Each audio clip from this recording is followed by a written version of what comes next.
Oi, gente, boa noite, tudo bom? Olha, eu ia escrever para vocês, né, pra gente conversar, marcar um horário pra gente falar aqui, só que eu tive tantos inboxes, eu tive tantas perguntas que eu resolvi fazer um chat hoje com vocês pra gente conversar um pouquinho sobre um tema que me perguntaram muito, e aí depois eu vou ver como é que a gente consegue fazer para marcar um dia e um horário para nós estarmos conversando sobre os temas que vocês estão me mandando, tá? De tudo que a gente conversou ontem, a coisa que mais me perguntaram sobre as questões das demências, né? Muitas perguntas em box chegaram para mim, falando, doutora Roberta, a minha mãe tem um sintoma de agressividade, a minha mãe tem, outras falaram que a mãe dorme o dia todo, isso é normal, por que agora tudo é Alzheimer, agora não existe outro diagnóstico, todo paciente idoso parece que tem demência de Alzheimer, e assim, as coisas vamos tentar organizar, né? Na verdade, como eu coloquei aí na chamada do que a gente vai falar hoje, nem tudo é Alzheimer, né? O Alzheimer é óbvio que de todas as demências que nós temos, é a demência efetivamente mais comum, né? No mundo inteiro, não é diferente aqui no nosso país. No entanto, não é a única demência que nós temos. Nós temos outras formas de demência que são tão importantes e tão significativas quanto a demência de Alzheimer. E, na verdade, não é que a demência de Alzheimer surgiu do nada, né? E na verdade, as pessoas passaram a todas a ter demência. Na verdade, a demência de Alzheimer está muito relacionada àquela vovó que lá atrás, né? Há 15, 20 anos atrás, a gente falava assim, a vovó tá gagá, a vovó tá esclerosada, né? A gente usava muito esse termo esclerosada. E, na verdade, todos aqueles pacientes idosos, todas aquelas senhoras, as nossas avós, as nossas tias-avós que tinham esse diagnóstico de esclerose, hoje nós sabemos que a esta esclerose nós damos, em sua maioria, o nome de demência de Alzheimer, ok? Então esse é o primeiro ponto que é importante a gente falar. E claro, né, vamos tentar entender também que nem tudo é demência de Alzheimer, né? Nós temos inúmeras outras formas de demência e que tem pequenas alterações, né, pequenas modificações de comportamento e de forma de acontecer que nos fazem essa diferença. Então, como eu falei para vocês, a demência de Alzheimer é a demência mais comum, é a demência mais frequente. Mas também nós temos outras demências. Quais seriam elas? Além da demência de Alzheimer, nós temos a demência vascular, que é aquela que o paciente vem num processo de demência pós um AVC, pós um derrame. Essa é que nós chamamos de demência vascular, certo? Depois nós temos também a demência temporofrontal, que é um outro tipo de demência que cursa com outros sintomas que não especificamente a alteração da memória. A gente tem que lembrar que quando a gente fala de Alzheimer, nós estamos falando do componente de memória. Então o paciente ele tem perda de memória recente, de memória imediata e da memória episódica. A última memória que vai desaparecer é aquela memória lá dos primórdios do tempo. É aquela coisa que você fala assim pra mim, poxa, tem hora que ele parece estar mais lúcido do que eu. Por quê? Porque quando ele vai falar sobre questões que aconteceram em 1930, 1940, 1950, ele vai lembrar como se fosse hoje de manhã, mas ele não é capaz de dizer o que ele comeu na hora do almoço. Então, essas memórias mais imediatas, mais da rotina do dia a dia, eles vão se perdendo na demência de Alzheimer. E, obviamente, à medida que a demência vai evoluindo, outros comemorativos vão acontecendo, né? Então, ele vai ficando mais irritado, ele pode ficar mais agressivo, principalmente quando você diz que ele perdeu alguma coisa ou que ele não está se lembrando de alguma coisa. Ele começa a ter mania de perseguição, ele começa a achar que tem sempre alguém roubando, né? Tem sempre alguém tirando alguma coisa dele ou dela, né? Ou a pessoa que cuida, ou a pessoa que trata, ou a empregada da casa de muitos anos, ou um filho ou uma filha, tem sempre alguém que está tirando dinheiro ou está roubando de alguma coisa, né? Eles começam a ter muita mania de perseguição em relação a pessoas, de gente entrando dentro da casa, de gente dentro do armário, de gente atrás do quadro, enfim, começa realmente a ter essas alucinações, né? Que são muito características dentro do processo da demência de Alzheimer.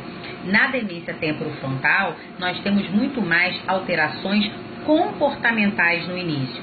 Principalmente, há uma hipersexualização absurda do paciente. Então ele acha que está todo mundo dando em cima dele, ele dá em cima de todo mundo, ele fala abertamente sobre questões sexuais que ele jamais falaria em outras circunstâncias, né? É aquela pessoa que nunca falou palavrão na vida e de repente começa a ficar totalmente desbocado, fala todos os palavrões do mundo, manda todo mundo para tudo quanto é lugar. É um susto para a família, porque é uma mudança no comportamento, né? Então essa é a demência temporofrontal. A gente tem ainda a demência de Parkinson, né? Da própria doença de Parkinson. Isso é também comum de acontecer, porque o déficit de dopamina também vai levando a um processo demencial ao longo da doença de Parkinson. Não significa que todos os pacientes de Parkinson irão desenvolver demência parkinsoniana, mas ela pode acontecer dentro do processo da doença de Parkinson. E a gente tem a própria doença senil, né? Que é aquela doença do paciente muito idoso, que só pelo fato de ter 100 anos, ele vai ter lapsos, ele vai ter pequenas confusões mentais, pequenas alterações que não são muito significativas, mas que ocorrem especificamente pela idade que ele tem, pelo aquele grande envelhecimento cerebral que ele está tendo. Né? Então essas são as demências, as principais demências que a gente pode falar, né? Que tem comemorativos, que tem sinais e sintomas um pouco diferentes e que vão também nos levar a tratamentos diferentes para esse paciente, porque a gente vai tratar muito dentro da clínica e dentro dos sintomas que esse paciente vai apresentando. E isso é muito importante, a gente ter um diálogo muito aberto com a família para entender o que está acontecendo, para saber o que está acontecendo, né?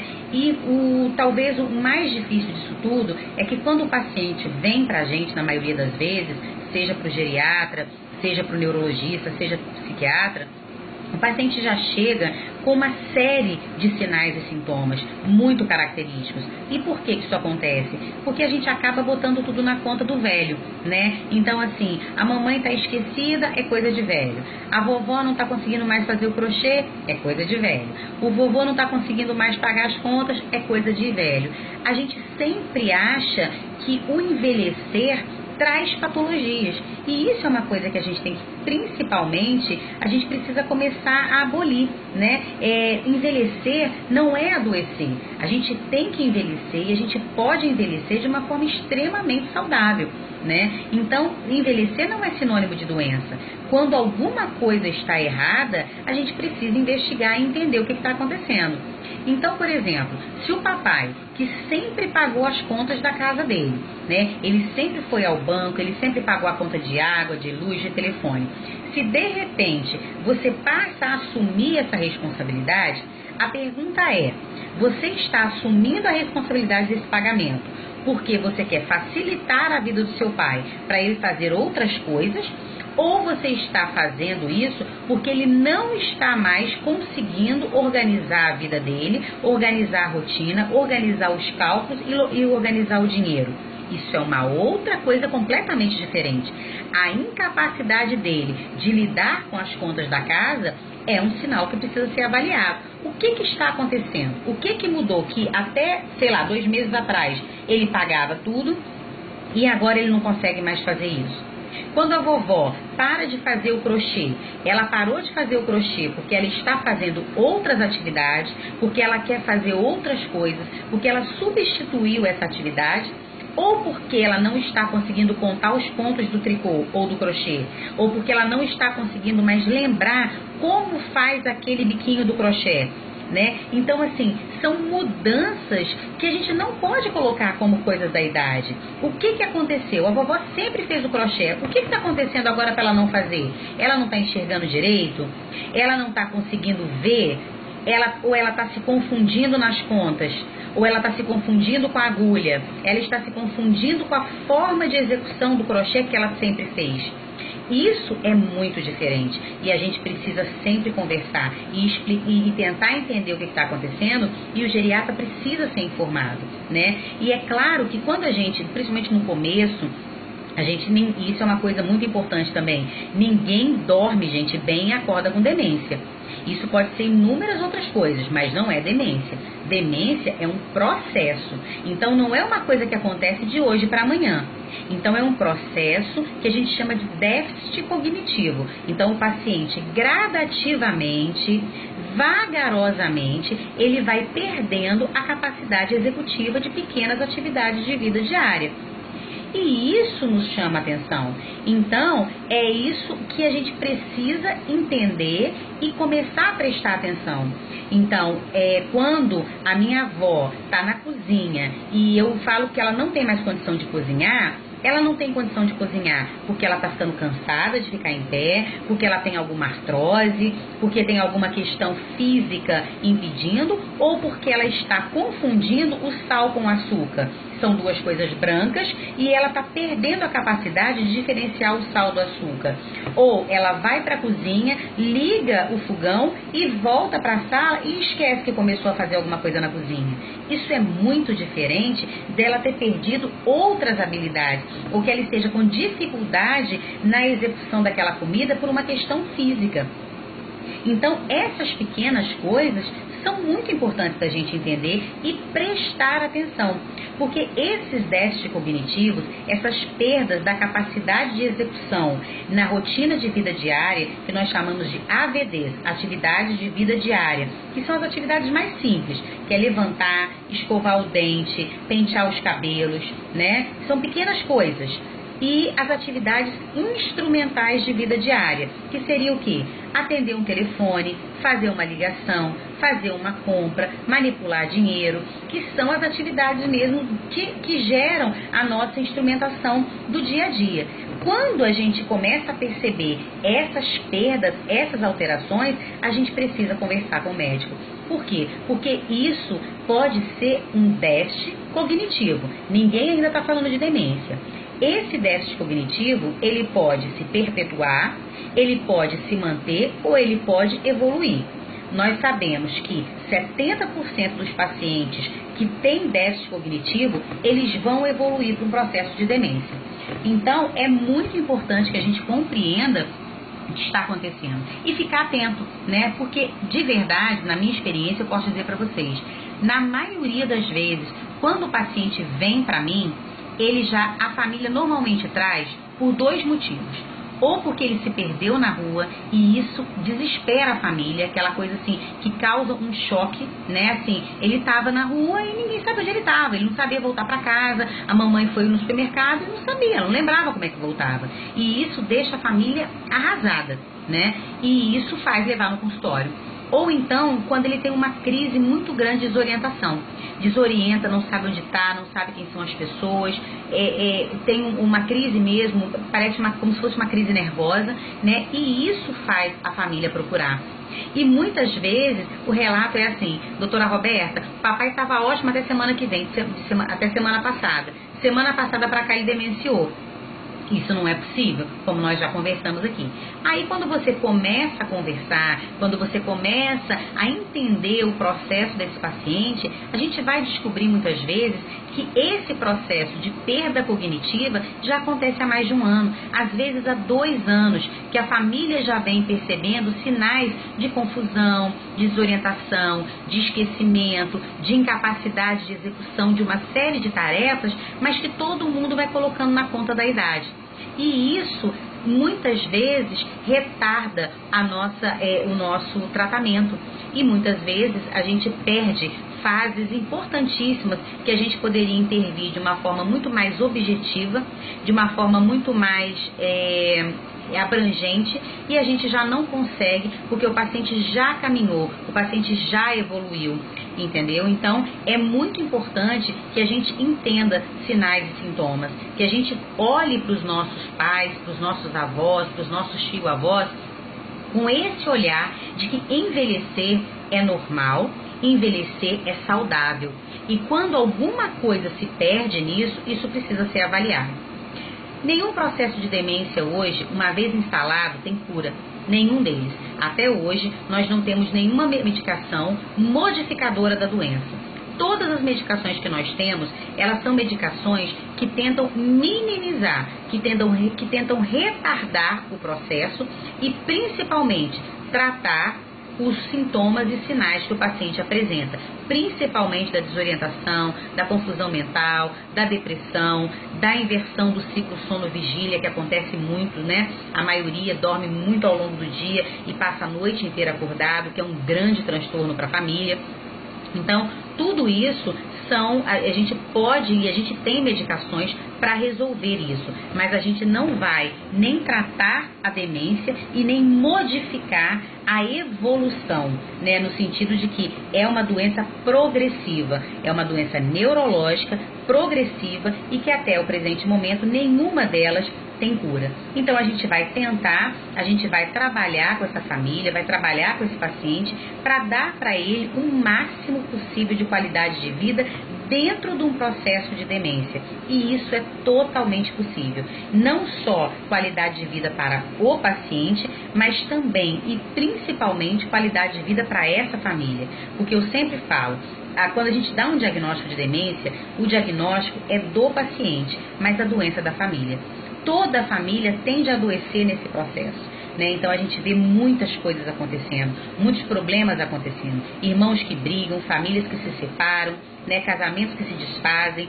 Não é fácil, né? Se a gente não tiver um bom suporte, se a gente não tiver muita conversa, se a gente não tiver muita ajuda, se nós não tivermos muito diálogo, a tendência é que as coisas realmente fiquem muito confusas. Daí a minha busca, né, de estar sempre orientando, de estar sempre falando, de estar sempre conversando, porque tudo tem jeito. Para tudo nessa vida tem jeito, né? A gente só não tem jeito para a morte. Para o resto a gente resolve. Mas para isso a gente precisa dialogar, a gente precisa conversar, a gente precisa entender, a gente precisa entender do que a gente está falando, a gente precisa entender a doença que a gente está vivenciando para que a gente consiga levar isso da maneira mais tranquila, mais calma, mais leve possível, né? Porque problemas é óbvio que vão acontecer, não tenha dúvida sobre isso, mas a gente pode e deve levar isso da maneira mais calma, mais tranquila possível, né? Lembrando que das demências todas, a demência de Alzheimer, ela não tem um componente especificamente genético, né? É uma pergunta muito comum dos filhos, né? Quando a gente dá esse diagnóstico, muitas vezes os filhos perguntam, mas a mamãe com demência, eu também vou ter? A gente não tem isso de uma maneira muito clara, né? Mas a gente vê, não existe verdadeiramente um componente genético dentro da demência de Alzheimer. É diferente da doença de origem parkinsoniana, porque o Parkinson tem uma origem genética, né? Então você desenvolver a demência de Parkinson, mas é muito mais pela genética da doença de Parkinson e não especificamente ter uma demência de origem parkinsoniana. Na demência de Alzheimer não, existem fatores muito mais ambientais, existem muito mais fatores relacionados ao estilo de vida que vão nos levar a um processo de demência. Então hoje a gente sabe que controlar doenças clínicas que são de suma importância, ela é mandatório. Diabetes, hipertensão, excesso de colesterol e peso. Então, tudo isso é muito importante da gente cuidar, porque todas essas doenças, elas levam à alteração da oxigenação cerebral. Se eu fico muito hipertenso, a pressão alta impede uma boa oxigenação cerebral. Se eu tenho um diabetes descompensado, o excesso de açúcar, ele vai depositar nas artérias e veias, né? Vai enrijecer as minhas veias e minhas artérias, e isso também altera a minha oxigenação cerebral. Se eu tenho excesso de colesterol, o excesso de colesterol vai depositar nas veias e artérias, fazendo as placas de ateroma, que também levam à obstrução, que também vão diminuir a oxigenação cerebral. E então, a importância de nós termos um colesterol sob controle, uma pressão sob controle, uma glicose sob controle e atividade física, porque a atividade física verdadeiramente vai aumentar a nossa oxigenação cerebral. Então, essas questões clínicas são fundamentais para que nós possamos ter um envelhecimento saudável, de todas as suas formas. E claro, né, fazer uma boa ginástica cerebral. É muito importante cuidar da cabeça.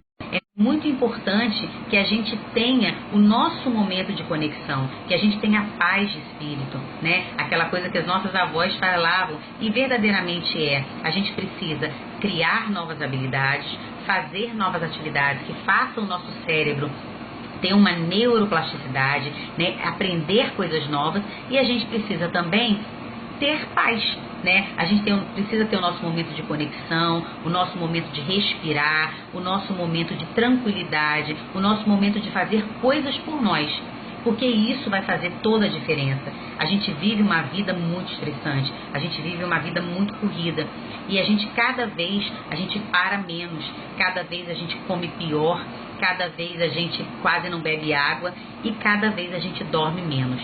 E isso talvez esteja nos levando a processos que até há poucos anos atrás a gente não via com a frequência que nós vemos hoje em dia, né? Então o nosso estilo de vida, ele tem verdadeiramente nos adoecendo, e a gente precisa mudar. E não adianta querer mudar aos 70 anos, porque isso não é fácil, né? Não é uma coisa tranquila de se fazer. Eu falo que mudança de estilo de vida é a coisa mais difícil que tem. É muito mais difícil tomar um comprimido do que a gente verdadeiramente mudar os nossos hábitos. E o que a gente precisa fazer é uma mudança de hábito, que não está no comprimido, que não está no remédio, mas que está na nossa consciência de que se nós queremos envelhecer bem, e todos nós iremos envelhecer, nós verdadeiramente teremos que mudar a nossa consciência e a nossa forma de pensar na nossa saúde, na nossa vida, no nosso estilo de vida, né? Nós precisamos criar formas de bem viver, e assim nós vamos bem envelhecer, porque é muito incrível, né? Eu falo sempre isso, todo mundo quer ficar velho, todo mundo quer envelhecer, né? Mas ninguém quer ficar velho. Todo mundo quer envelhecer, mas ninguém quer ter cabelo branco. Todo mundo quer envelhecer, mas ninguém quer ter ruga. E isso é um milagre que a gente ainda não consegue fazer. E tomara a Deus que não consigamos fazer, né? Porque envelhecer é a nossa história, é a construção de uma vida, é a construção de tudo aquilo que nós galgamos e que nós almejamos ao longo da nossa vida. E se a gente não envelhecer, a gente não tem história para contar. Então, qual é o sentido? Né? Eu vejo assim, eu acho incrível conversar com meus pacientes, as histórias de uma vida inteira que a gente jamais terá se não envelhecer. E aí, para isso, a gente precisa envelhecer bem. Então, não adianta pensar em envelhecer de uma forma saudável com 70 anos, com 80 anos, né? A gente tem que aprender a envelhecer bem agora. Eu falo com meu filho tem 10 anos, né? Muitos de vocês conhecem o Arthur, eu vivo colocando coisas dele. E eu sempre falo isso para ele, eu falo, filho, olha só, a gente tem uma história familiar, uma genética, né, que não ajuda, né? A minha família é hipertensa, é diabética, é cardíaca, tem obesidade. Então, são todos os comemorativos que vão nos fazer uma piora de qualidade de vida lá na frente se a gente não cuidar. Então, a gente tem que entender isso agora, né? E eu falo muito isso para ele. E um dia foi muito bonitinho, porque ele estava conversando com um colega e eles estavam falando a respeito de alimentação, né, que não deveria comer muita batata frita, muito hambúrguer, aquela coisa toda. E o amigo falando que gostava muito de comer tudo e tal. E aí ele falou, olha, mas não pode comer assim não, porque se você quiser ter uma velhice saudável, você tem que comer bem desde agora. Eu fiquei olhando para aquilo e falei, gente, o menino tem 9 anos, eu tô criando um monstro. Mas enfim, é bacana você ver que ele começa, de tanto me ouvir falar, a ter esse nível de consciência. E tomara, né, a Deus que ele leve essa consciência para longo da vida dele. E não só agora que ele está com 9, 10 anos, né? E essa é uma coisa que nós precisamos incorporar para a nossa vida. A gente precisa começar a entender que a mudança tem que partir de cada um de nós. A mudança não está no ambiente, a mudança não está no outro, a mudança está em mim. Então, se eu quero ter um envelhecimento saudável, eu vou buscar uma melhora da minha qualidade de vida hoje. E é um dia de cada vez. Eu não vou me chicotear se amanhã eu comer um hambúrguer. O que eu não posso é comer um hambúrguer todo dia. Eu sei que não vai fazer bem para mim. Não é para o outro, não é porque os outros pensam, porque os outros acham. É porque eu sei que aquilo não me fará bem. Eu sou uma pessoa que não sou aquela pessoa alucinada por atividade física. Eu nunca gostei de fazer muita atividade física, mas eu faço atividade física regularmente 3 vezes por semana. Mas por quê? Porque é importante para a minha saúde, é importante para que eu envelheça bem, porque eu conheço a minha genética, eu sei que eu tenho uma série de fatores de risco que podem me levar a uma série de problemas. E como eu não quero ter esse monte de problema, ou se tiver que tê-los, que venham aos 80 anos, aos 90 anos, eu preciso cuidar disso agora aos 40. Então, essas coisas é que a gente precisa verdadeiramente pensar, né? Agora, para o paciente que já está nesse processo, cabe a nós cuidar para que ele tenha a melhor qualidade de vida dentro do processo que ele tem. E é muito bacana a gente pensar nisso, parar de brigar com a realidade, né? Não adianta a gente ficar, poxa, como é que isso aconteceu? Por que isso está acontecendo comigo? Eu sempre falo sobre isso. Quantas vezes a família questiona, né? Poxa, mas por que a gente está passando por isso? Então eu sempre falo isso, né? Vamos inverter a pergunta? O que eu tenho que aprender com isso? O que isso está me mostrando? Então, será que não está me mostrando que eu tenho que me cuidar melhor, que eu tenho que ter mais qualidade de vida, que eu tenho que parar um pouco mais, que eu tenho que comer melhor, que eu tenho que dormir melhor, que eu tenho que fazer mais coisas para o meu prazer, para o meu bem-estar? Então, são coisas que a gente tem que se perguntar sempre sim. E aí a gente para de brigar com a doença do outro e passa a contribuir para que aquela doença caminhe da melhor maneira possível. E aí a gente forma um time bacana. Aí é o médico de um lado, a família do outro, o paciente do outro, e a gente consegue caminhar muito bem.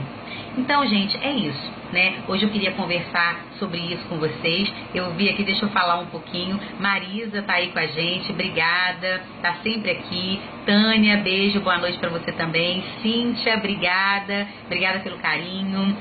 Gabriela, Fátima, Elaine, Josefa, a gente estava falando de demência temporofrontal. Eu vou falar sobre a demência no próximo vídeo. Eu falei um pouquinho da explicação dela no início, tá? Eu vou deixar o vídeo disponível para vocês assistirem, mas depois a gente vai conversar. Irmã, sempre um beijo grande para você, Clara, sempre muito querida.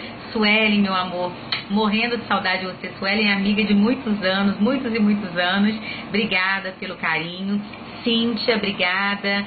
Josefa, deixa eu ver aqui o que você está me falando. O médico falou que era demência temporofrontal. Olha só, a gente vai falar sobre essa demência no próximo vídeo, mas Josefa, eu não vou falar de medicação, tá bom? A gente aqui nunca vai discutir nome de medicações. Por quê? Porque primeiro, que é proibido pelo Conselho Federal, né? E outra, que cada remédio é específico para um paciente, né? Tem as suas particularidades. Uns funcionam para uns, outros funcionam para outros, e a gente não vai aqui discutir remédio. A gente vai sempre discutir as melhores formas de lidar com as situações, mas nunca falando nomes específicos de medicação, tá bom, minha linda? Bia Viana, um beijo. Rosemar, beijo, minha linda. Obrigada. Zulmira, obrigada. Marisa, sempre uma querida, né? E vai lá cuidar da mamãe dela agora. Um beijo grande pra você. Obrigada por vocês estarem sempre assistindo, sempre ajudando, sempre contribuindo. Sueli, também um beijo, lindona. Muita saudade de você também, tá? E assim, eu espero realmente com esses vídeos poder estar contribuindo para ajudar vocês, porque eu acho que às vezes quando no dia a dia é muito corrido, né, da gente ler as matérias, estão todas lá no portal, estão todas lá no cantinho da geriatria, vocês podem acessá-la a qualquer momento, estão sempre disponíveis, todos os meus materiais eu deixo disponível para poder ajudar vocês da melhor maneira possível. Tem muitos artigos de fono, tem artigos de fisioterapia para as meninas da Provital, tem os artigos da Ana Mendes, que é a nossa fonoaudióloga, tem artigos da Raquel Salgado, que é a nossa terapeuta. Então tem sempre muitas coisas bacanas. Tem a Kátia da Nutriluz, que sempre traz uma receitinha, que sempre traz um cardápio, que sempre traz também uma mensagem bonita. Então assim, a gente tem todo um grupo, né, que tenta falar e tenta trazer para vocês mais informações, mais ajuda, mais auxílio para tudo isso que vai acontecendo. Então, hoje eu queria realmente falar para vocês que nem tudo demência de Alzheimer, né? A gente tem várias demências e a gente vai fazer um vídeo de cada demência, porque aí eu acho que a gente pode discutir de uma forma mais abrangente todas elas, né? E tirar dúvidas de vocês e acho que vai ficar uma coisa mais bacana, tá bom? Então, já estão sabendo que nem tudo é Alzheimer, né? Que a gente tem aí várias demências, pelo menos essas 5 demências que eu falei são as demências mais comuns: demência de Alzheimer, demência vascular, demência temporofrontal, demência da doença de Parkinson e demência senil. Ok? Então, nem tudo é Alzheimer, como eu falei, e a gente vai discutindo aí aos pouquinhos, ao longo dos dias, um pouquinho sobre cada demência para poder tirar dúvidas de vocês, tá bem? E se vocês quiserem algum tema específico, escrevam para mim no portal, ou escrevam em inbox, ou mandam o contato, o contato @cantinhodageriatria.com.br, tá? Deixa eu ver aqui, Silvana tá acompanhando tudo. Um beijo, Silvana.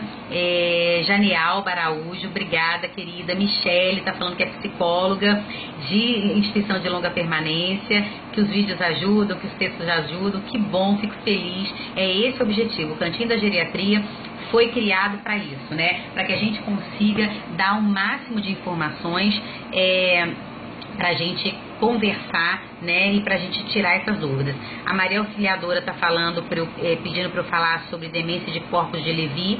A gente também pode falar. Não é uma demência muito comum, então a gente não fala muito sobre ela, mas é claro que a gente pode botar aí no pacote das demências. A gente vai falar um pouquinho sobre todas essas demências e eu posso falar da demência de Levy sem problema nenhum, tá bom? Então eu vou deixar um recadinho no Facebook para vocês, no horário que a gente vai fazer o próximo vídeo, falando então a primeira demência, que vai ser a demência de Alzheimer. E aí a gente vai falar sobre as fases, sobre as questões mais comuns, sobre as coisas mais comuns que acontecem em cada fase, né? E aí cada dia a gente vai desenvolvendo o tema de uma demência, tá bom? Leandra, obrigada. Um beijo enorme. Eu vou deixar esse vídeo disponível para quem quiser assistir, tá bem? E a gente vai conversando. Gente, um beijo enorme. Boa noite. Fiquem com Deus, tá? Muita gratidão pelo carinho de vocês todos os dias. Curtam lá o Cantinho da Geriatria. Convidem os amigos para curtir o Cantinho. A gente já tem 26.200 seguidores. Cada curtida nos dá mais força, nos dá mais chances de conseguir pessoas que nos auxiliam para levar as palestras, para levar tudo que a gente gosta, né, para todos os lugares, e com o grande objetivo de não cobrar, né? Então, as palestras todas que nós estamos dando, que vocês encontram lá no Cantinho, elas são gratuitas, e para isso a gente precisa de patrocinador, a gente precisa de gente que compre a nossa ideia, e quanto mais curtidas a gente tem na página, mais chance a gente tem de mostrar que a nossa ideia tem força, que a gente consegue levar a geriatria para um monte de lugar. E isso com certeza é o nosso grande objetivo, tá? Lorena, obrigada. Eu também adoro essa interação aqui. Eu achei esse negócio assim, eu tô falando isso desde domingo, né? Eu achei isso aqui o máximo. Laís, um beijo enorme. Neutânia, muito obrigada. Que Deus nos abençoe, a você e a todos nós, né? Então agora eu vou cuidar um pouquinho do meu filhote que tá chegando do futebol, e a gente vai se falando, e eu vou deixar no cantinho no dia do próximo vídeo, tá bom? Um beijo enorme, fiquem com Deus e a gente se fala. Tchau!